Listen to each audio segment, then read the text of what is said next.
Hey everyone, welcome back to Corporate Decoder. Today we're diving into a report from Banc of California, and let's just say it involves a new face in a very important position, a face so new that it's like they just stepped off the corporate carousel. Curious, let's decode. So on March 4, 2025, Banc of California dropped an 8K filing, which is basically a corporate alert for big changes. The headline, a new chief accounting officer.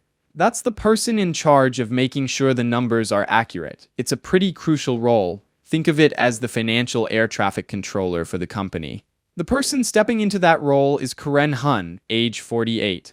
She's officially the chief accounting officer for both Banc of California, the big boss company, and Banc of California, the bank itself, which is like the company's main engine.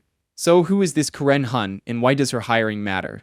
Well, before joining Banc of California, Ms. Hun was the chief accounting officer at SVB, Silicon Valley Bank, after it was taken over by First Citizens Bank from 2023 to 2024.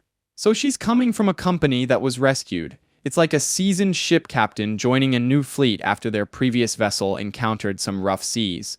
It's also interesting that they are bringing in an external hire instead of promoting from within. Before becoming chief, she spent a long time at Silicon Valley Bank.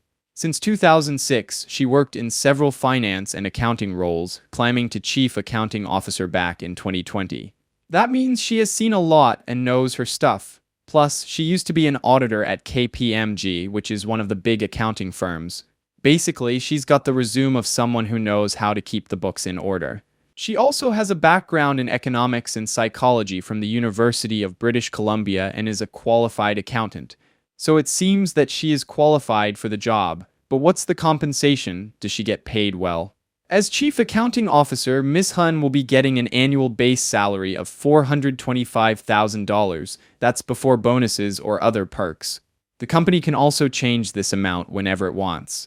She's also eligible for an annual bonus, participation in the company's equity incentive plan. She will also receive long-term incentive equity, which is basically stock, so she is aligned to the company doing well. These are decided by the Joint Compensation, Nominating, and Governance Committee of the company board of directors and the bank board of directors. It's like saying, if the company does well, you do well. There's also the Executive Change in Control Severance Plan. This is designed to protect her if things change after her joining, for example, if the company is sold. All these things are pretty standard for an executive position. But there's something else we have to keep in mind. The filing also confirms that there are no hidden deals or family connections that need to be disclosed. Basically, everything's above board.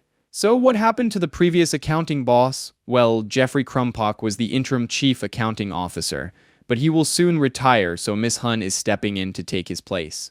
He was basically keeping the seat warm until Ms. Hun came in. It's worth noting that this is a full-time role, so they needed someone permanently. Finally, the company made a press release about Ms. Hun joining the company. You can find the press release as Exhibit 99.1 in the filing. It's basically a formal announcement to the world that Ms. Hun is now part of the team. So, what's the bigger picture here? Banc of California is bringing in someone with a wealth of experience, especially from her time at Silicon Valley Bank. Given the previous bank's difficulties, the company may be looking for stability and a fresh perspective on their financial practices. However, this is all based on what is available in this report and is for entertainment purposes only. Now, considering these announcements, let's take a broader look at Banc of California.